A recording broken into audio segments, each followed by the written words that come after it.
Varicose veins కి సరైన చికిత్స కోసం సంప్రదించండి ఎవిస్ హాస్పిటల్. నమస్తే రమగారు. నమస్తే జయ. రమగారు, భీష్మ ఏకాదశి ఈ రోజు యొక్క విశిష్టత ఒక్కసారి. మాఘశుద్ధ ఏకాదశి ఇది చాలా ప్రత్యేకమైన రోజు. ఏకాదశులు మనకి ప్రతి నెల రెండు వస్తాయి. శుద్ధ ఏకాదశి, బహుళ ఏకాదశి. రెండు ఏకాదశులు సాధారణంగా ఏకాదశి నియమం అంటే ఉపవాసం ఉండటం, ఉపవసించటం, ఆహారం తీసుకోరు, బియ్యం తినకూడదని ఉంటుంది. మురాసురుడు అనే రాక్షసుడు ఈవేళ బియ్యంలో ప్రవేశిస్తాడని, ధాన్యం స్వీకరించకూడదని, అన్నానికి భిన్నం ఏదైనా రైస్ కాకుండా ఉపవాసం చేసి విష్ణునామ సంకీర్తనతోటి రాత్రి జాగరణ చేసి ద్వాదశి నాడు పొద్దున్నే పారణ చేస్తే ఏకాదశి నియమం ఫలిస్తుందని చెప్తాం. విష్ణువుకి అత్యంత ప్రీతికరమైన రోజు. ఓకే. శ్రీ మహావిష్ణువుకి ప్రీత్యర్థమే ఏకాదశి ఉపవాసాలు చేయటం అనేది మనకి విధానం ముందు నుంచి ఉన్నది. ఒక్కొక్క ఏకాదశికి ఒక్కొక్క ప్రత్యేకత ఉంది. ఇప్పుడు మాఘమాసంలో వచ్చేటువంటి ఈ శుద్ధ ఏకాదశి మహాపర్వదినం అని చెప్తారు. దీనికి పూర్వగాథ, మనం దీన్ని జయైకాదశి, భీష్మైకాదశి అంటారు. ఈ ఏకాదశులు భీష్ముడి పేరు ఎందుకు వచ్చింది అనేది ఎప్పుడు ఈ రోజున స్మరించుకోవాలన్నమాట. భీష్మ పితామహుడు, ఇది ఎప్పటిది? మహాభారత కాలం ముందు కూడా ఈ ఏకాదశి ఉంది. ఆ తర్వాత కాలం నుంచి ఇది భీష్మైకాదశి అయిందనమాట. భీష్మ పితామహుడు మహాభారత యుద్ధం ప్రారంభమైంది. 10 రోజుల పాటు చండప్రచండంగా యుద్ధం చేశాడు. అతిరథ మహారథులందరూ మహాయుద్ధం చేశారు. ఆయన దిగలేదు, పడలేదు, ఆయన జయించలేకపోయారు. ఒక దశలో శ్రీకృష్ణ పరమాత్మ అంతటి వాడే చక్రం పట్టను, ఆయుధం పట్టను, కేవలము సారథ్యమే చేస్తానని అర్జునుడికి మాటిచ్చి రథాన్ని తోలే కార్యక్రమాన్ని మాత్రమే పుచ్చుకున్నటువంటి శ్రీకృష్ణ పరమాత్మ కూడా ఇవాళ చంపేస్తాను భీష్ముడిని అని చెప్పేసి రథం మీద నుంచి దూకి చక్రాయుధాన్ని విసిరబోయాడు. అంత పరాక్రమవంతుడు భీష్మ పితామహుడు. అబ్బా, భగవంతుడి ఆయన దండబెట్టేట్టు. అసలు భాగవతం పోతన గారి పద్యాలు అయితే ఎంత బాగుంటుందో. ఆ శ్రీకృష్ణుడిని వర్ణించే శ్లోకం, ఆ కృష్ణుడి అట్లా దూకి తన మీదకి వస్తున్నటువంటి కృష్ణుడిని చూసి భక్తితో నేల మీద పడి దండం పెట్టినటువంటి భీష్మ పితామహుడి అసలు ఆ పద్యాలు వర్ణన విని తీరవలసిందే. మహాద్భుతంగా వర్ణించారు పోతన గారు. వ్యాసుల వారు చెప్పిందే, వీరి భావన ఇంకా అద్భుతంగా ఉంటుంది. అప్పుడు అర్జునుడు బతిమలాడాడు, వద్దు వద్దు వద్దు, నువ్వు ఆయుధం పట్టనన్నావు, ఈ పని చెయ్యొద్దని. తగ్గారు. ఏ విధంగా భీష్మ పితామహుడు మరణిస్తాడో, ఆయన అడ్డు తగ్గి తొలగితే కానీ మిగిలిన యుద్ధం జరిగేలాగా లేదు. ఇక్కడ వీళ్ళ దగ్గర చాలామంది అయిపోతున్నారు. అప్పుడు వీళ్ళు అడిగారు, పాండవులే, ఎట్లా నిన్ను జయించగలము అంటే ఆయన ఎవ్వరూ ఆయనకి ఎదురు ఆగలేరు. కానీ ఆయన శిఖండిని చూస్తే యుద్ధ విరమణ చేస్తాడు, ఆయుధాన్ని విసర్జించేస్తారు. ఆ రహస్యాన్ని తనే స్వయంగా తన మునిమనవులకి తెలియజేశారు. మహాభారతం తాలూకు కథకి మూల పురుషుడు భీష్ముడు. సొంతంగా సంతానం లేదు.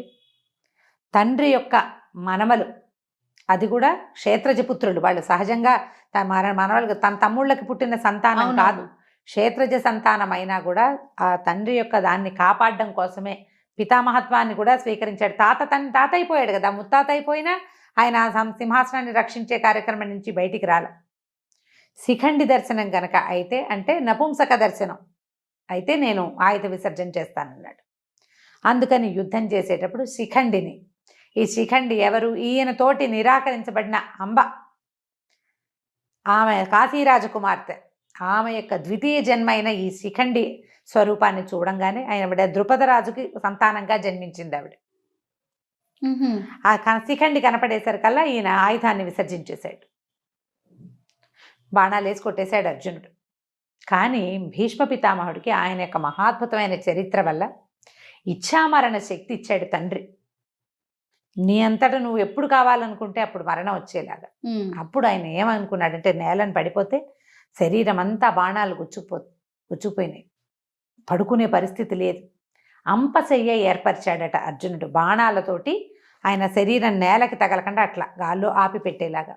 ఆయన ఏమని భావించాడంటే, నేను ఇప్పుడు మరణించను, ఇది దక్షిణాయనం, ఉత్తరాయణ పుణ్యకాలం వచ్చాక అప్పుడు నేను మరణిస్తానని ఆయన ఉద్దేశపడ్డారు. ఆయన అనుకున్నట్టుగానే మార్గశిర మాసంలో భారత యుద్ధం మొదలైతే ఇంచుమించుగా మార్గశిర శుద్ధ ఏకాదశిలే గీతా జయంతి అని చెప్పుకుంటాం. ఏకాదశి ద్వాదశుల్లో యుద్ధం మొదలైంది అనుకుందాం. ఏకాదశి కావచ్చు, ద్వాదశి కావచ్చు. కాస్త ఒకరోజు అటు ఇటుగా కొన్ని పాఠభేదాలు ఉన్నప్పటికీ మార్గశిర మాసంలో 10-11 రోజులు 12 రోజుల్లో 11-12 రోజులు అంటే అక్కడి నుంచి 10 రోజుల తర్వాత 10వ నాటి యుద్ధంలో పడిపోయారు భీష్మ పితామహులు.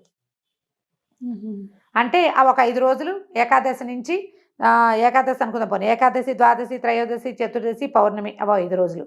మళ్ళా పాడ్యమి, విధియ, తదియ, చవితి, పంచమి, సప్తమి, షష్ఠి రోజుల్లో వీరు భూపతనం చెందారు, పడిపోయారు. అప్పుడు అంపశయ్య మీద చేరితే మార్గశిర నుంచి మధ్యలో పుష్యమాసం పోయి మాఘమాసం వచ్చేదాకా యుద్ధం పరిసమాప్తి అయిపోయింది, దుర్యోధనుడు మరణించాడు, ఇవన్నీ జరిగిపోయి వీళ్ళు పట్టాభిషేకం జరిగే సమయమో జరుగుతోందో అప్పుడు ఈ వీరు మరణించారు. అప్పటి వరకు ఆయన శయ్య మీద అట్లా ఉన్నారు.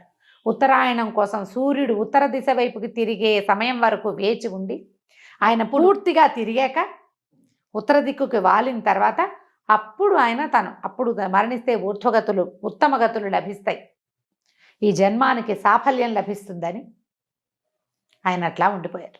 ఈ దశలోనే విష్ణు సహస్రనామాలు చెప్పారు. ఆహా, విష్ణు సహస్రనామాలు భీష్మ ఉవాచ అని ఉంటుంది. అవునవును, అవును. భీష్మ పితామహులు చెప్పింది. మా ధర్మరాజు తరచుగా ఆయన్ని సందర్శించి ఎన్నో ధర్మ సూక్ష్మాలు తెలుసుకున్నాడు ఆయన దగ్గర నుంచి. అయితే ఈ సప్తమి నాడు, రథసప్తమి నాడు మన సూర్యభగవానుడు ఉత్తర దిక్కుకు తిరిగిపోతాడు పూర్తిగా. అవును. కొన్ని ఈ వేల సంవత్సరాల క్రితం ఈ సంక్రమణాలు అవన్నీ కూడా కొంచెం అటు ఇటుగా జరిగేవని, ఈ సప్తమికి దగ్గరలోనే సంక్రమణం జరిగి ఉండొచ్చు అని కూడా ఒక పాఠం ఉంది. దాని మీద అంత గొప్ప వివరణ నాకు పెద్దగా అవగాహన లేదు, అక్కడక్కడ పెద్దవారి దగ్గర వినటమే.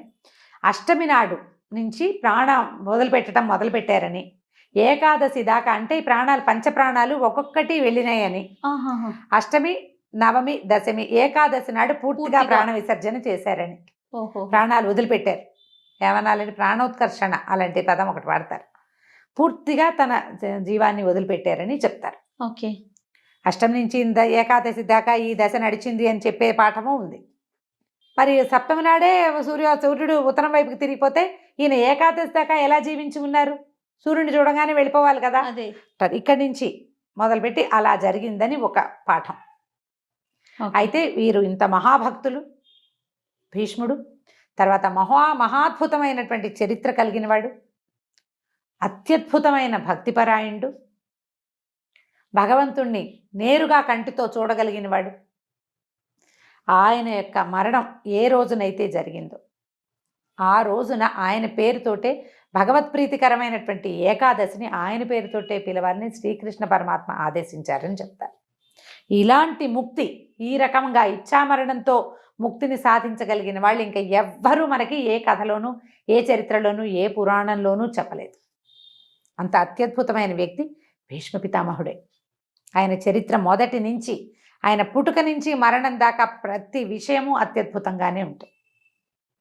అయితే ఇంత అత్యద్భుతమైన వ్యక్తి ఇంత బాధాకరమైన మరణం కోసం వేచి ఉండే కార్యక్రమం ఎందుకు జరిగింది అంటే, ఎవరైనా కర్మశేషాన్ని అనుభవించవలసిందే.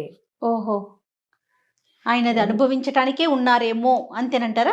అనుకోవాలి. ఎందుకంటే ఈ ద్రౌపది వస్త్రాపహరణం జరిగేటప్పుడు, పాండవుల పట్ల అన్యాయం జరిగేటప్పుడు ఆయన కొంత మౌనాన్ని వహించాల్సి వచ్చింది. ఆ తప్పు ఏదైనా నివారించకపోవటము, అడ్డుకోకపోవటం కూడా పాపమే. స్వయంగా చేయకపోయినా కూడా ఆపలేకపోవటం, ఆ ఫలితాన్ని ఈ స్వరూపంలో అనుభవించడానికి సిద్ధపడ్డారు స్వచ్ఛందంగా. తన తప్పిదం ఉంది, ఆ తప్పిదాన్ని ఆయన స్వయంగా అనుభవించడానికి ఎంత సామర్థ్యం కావాలి. అలాంటి సమర్థవంతుడైనటువంటి వ్యక్తి యొక్క పేరుని, ఈ కథను తలుచుకుని భీష్మ ఏకాదశి నాడు విష్ణు పూజ చేస్తే అత్యద్భుతమైన ఫలితం లభిస్తుంది అని చెప్తారు. వైకుంఠ ఏకాదశి ఎంత పుణ్యప్రదమైనది, ఎంత అత్యద్భుతమైన ఫలితాన్ని ఇస్తుందో అలాంటిదే ఈ మాఘమాసంలో వచ్చే భీష్మ ఏకాదశికి కూడా అటువంటి ఫలితం లభిస్తుంది అని చెప్తారు.